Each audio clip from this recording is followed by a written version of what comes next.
Hi friends, today we are going to learn to fly Boeing PMDG aircraft, which is next to best realistic experience you can avail at your home. So let's begin with this.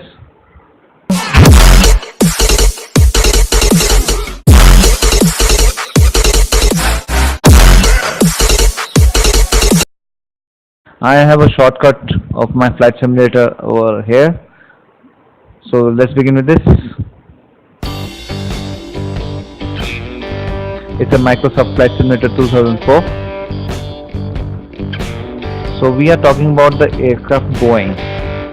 So therefore we'll be changing our aircraft to Boeing first of all. Look, like over here we have Boeing and Boeing PMDG. So we'll be flying Boeing PMDG, which is very much a realistic aircraft. We do have different models over here, but we'll be flying 737-900.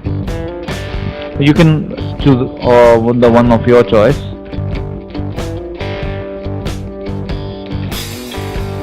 You can change the outlook. Like this one is my favorite Dreamliner outlook. This one is Jet Airways. Let's keep it to the Dreamliner.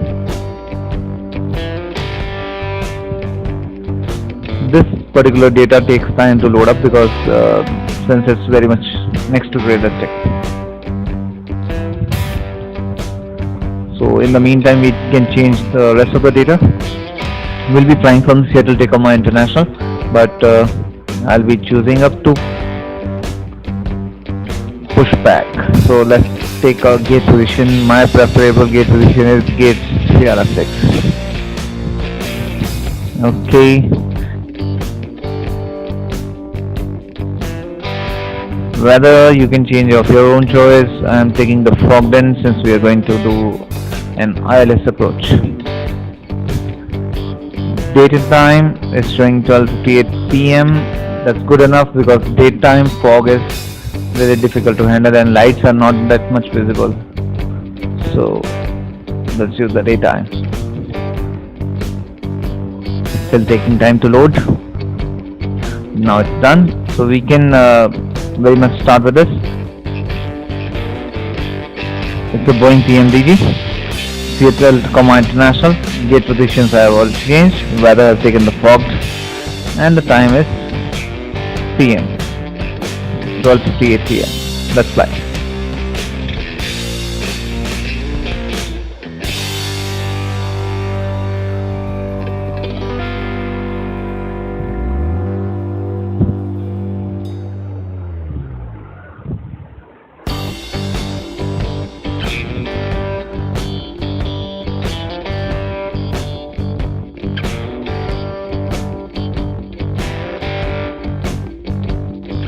So begin it. I just reset the master caution light. There was certain warnings, so you can do that as well while you are about to begin with it.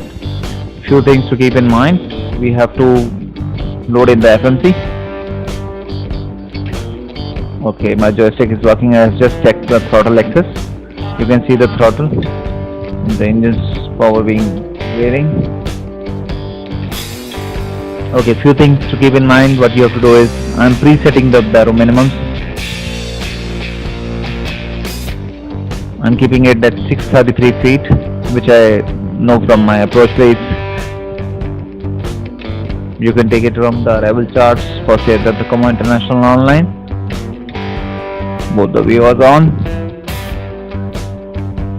I'll keep it in the map mode. Barometrics is already set. I'll keep changing this info. You can change the navigation mode. Center expanded. Okay, flight director on. Auto throttle arm switch is armed. They were making it half automated as of now. That's to put in the data into the FMC. Okay, this particular key can be selected by your mouse using your mouse pointer and using the click key, whether left or right as per your decisions. That's up to you. Okay, but I generally prefer putting in data using the keyboard. So keyboard selection button is over here. Just press this one. This will make the keyboard button active. Keyboard is active now.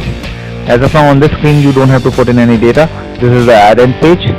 Verify the data. If you want to, alternate page, over here you may have to put in some data. As of now, the reference airport is asking for, which is of Seattle, and I call identifier as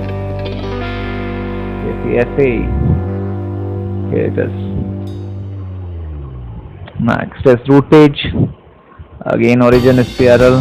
We are flying from Seattle to Seattle. So let's reselect it. Flight number I'm putting it is 87. Next page, the route you have to put in. I remember about the route, so I'm putting it for the time being. You can copy this or you can take any other route for that matter. Let's say Victor Airway.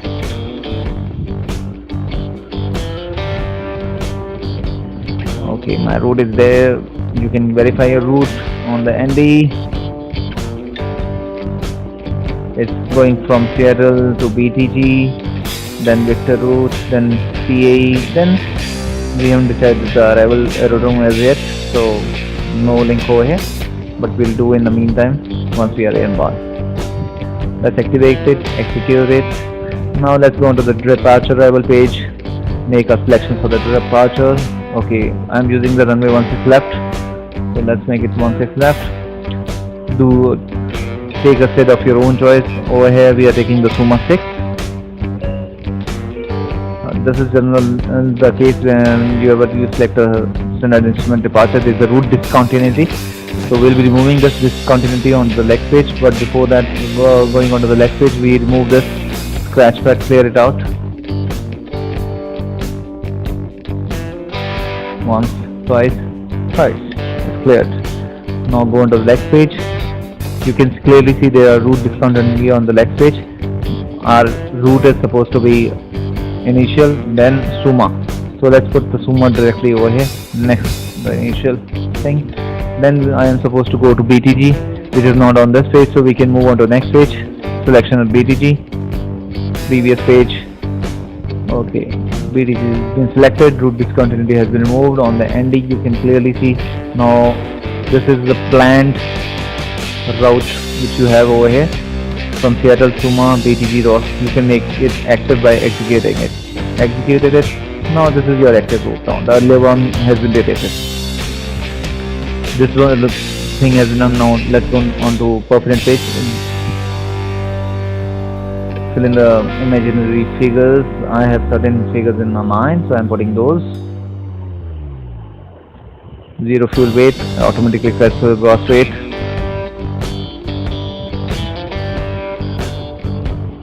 Okay, cost index, cruise altitude for the time being 9,000 feet,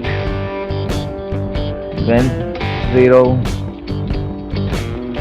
temperature I'm taking as 15. Verify on the next page. Anything to be done? Nothing required. Executed.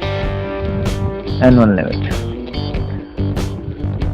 I'm taking assumed temperature of 46, thereby changing the speeds over here. You can clearly see that if I select over here. Change now, reduce flap 15.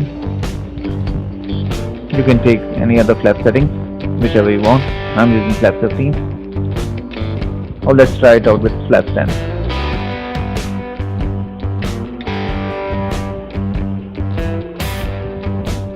By selecting these keys, it automatically calculates the speed over here. So we are very much interested in V2 speed over here. Rest all will be automatically displayed over here. So your FMC has been set. Let's maybe put the final approach course already, so that we have lesser workload. Okay, I'm putting it as 145.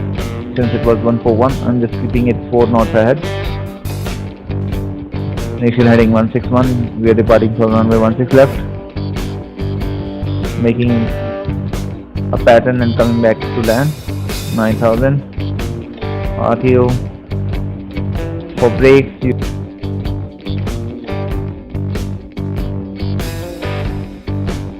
can use your mouse like this, or even you can use your joystick.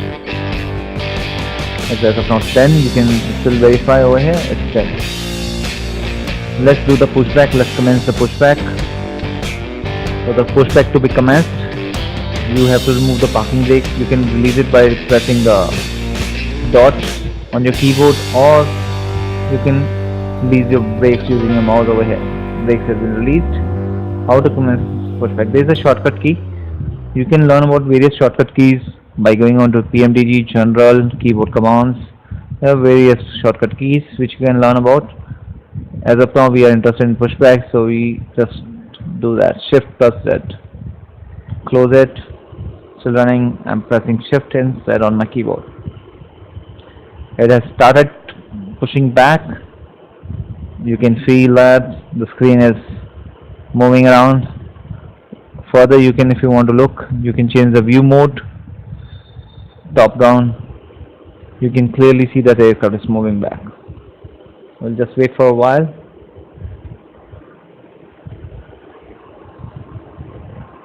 Once this approaches this mouse pointer, I'll stop it from pushing back further.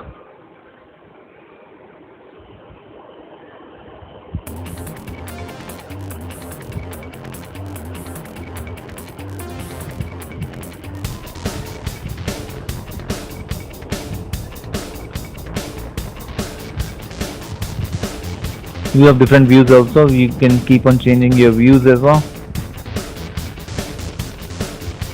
Now you can clearly see that it's getting pushed back. That's the side view.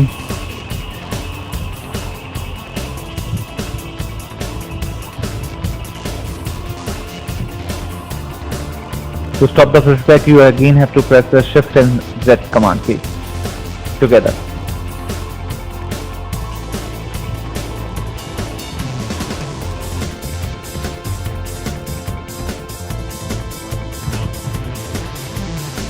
Quite further back, so we can stop that now. Shift and Z. Let's stop the pushing back. Now again going back to the cockpit view. Now we can start texting and advancing the throttles. You can clearly see over here.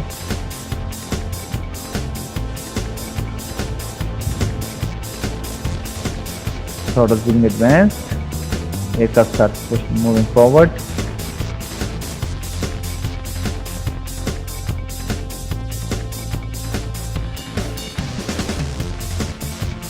We'll be taxiing to runway 16 left.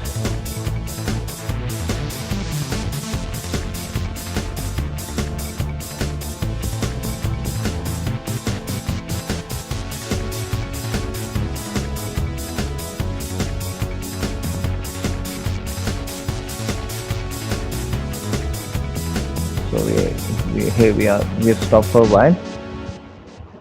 If you want to make any checks, anything to be done, nothing major is required. I'm just putting my range selections has been done. Again, auto braking set, flaps set, speed set, everything very good, looking good. So let's make it onto the runway once it's left.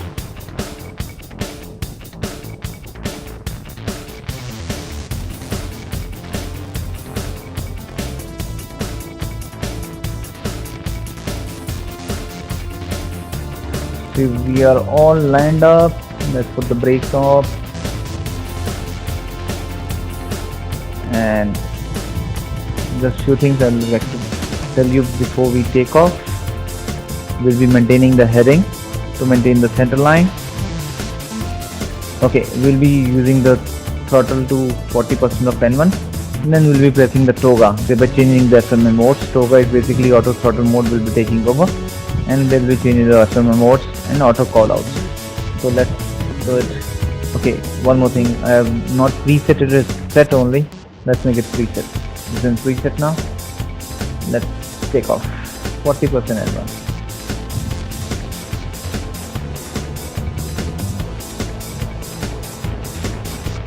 You can clearly see the aircraft moving, and 40% has been achieved, and toga pressed.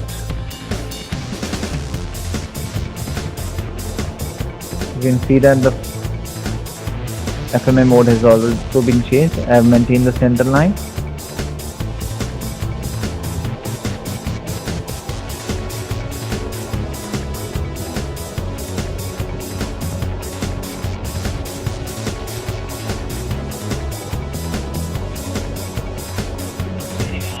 Checked.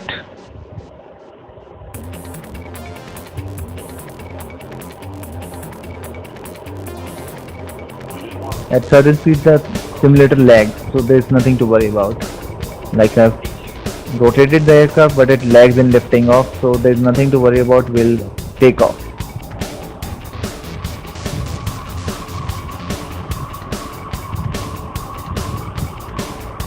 Positive rate, gear up. There's a shortcut call. You can press the key on keyboard.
As of now, we are flying the LNAV VNAV modes, and in a short time from now, we will be using the basic radar vectoring modes, the basic MCP mode flying, and we'll be shooting the ILS approach. That will be automated approach, but landing will be manual, as there is some alignment discrepancy within the software, but we'll be landing manually.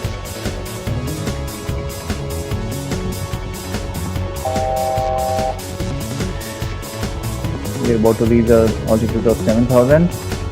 Now let's take a shoot the approach mode first.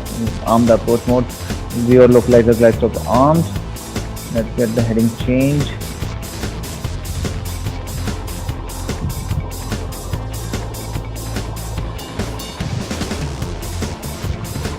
After my mode changes, VNAV and LNAV are not in the modes now.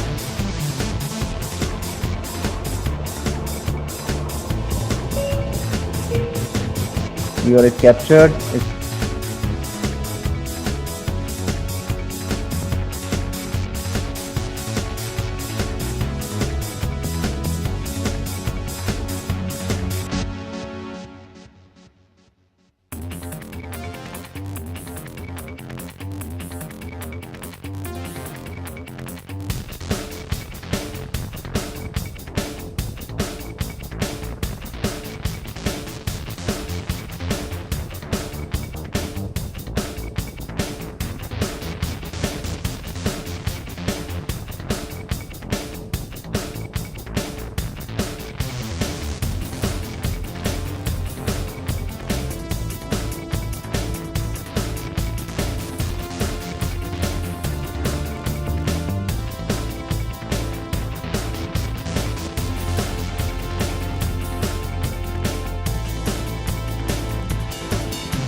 So we are as of now at radio altitude of 2000 feet roughly, and we are continuing on to our approach.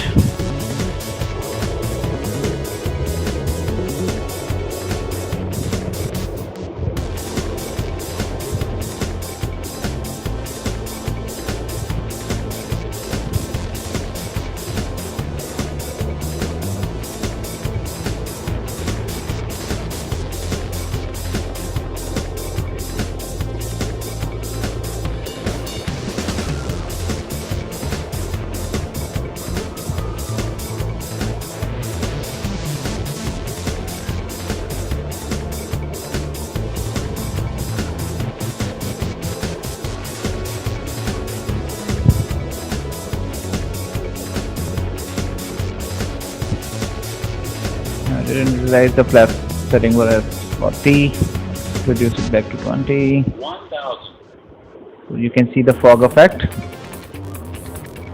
Just maintain the localizer and you will be fine.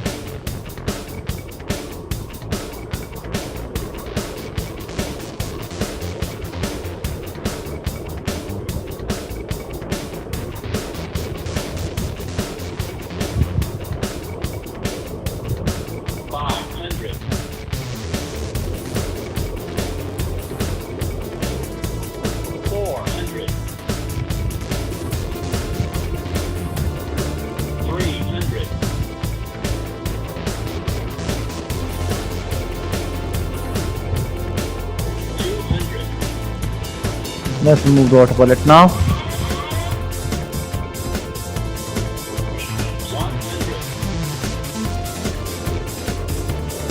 50, 40, 30, 20.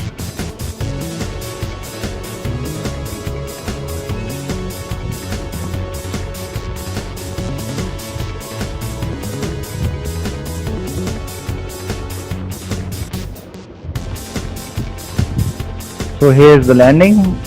Hope you guys have enjoyed it. If you want to ask any questions regarding anything about it, you can always inbox me.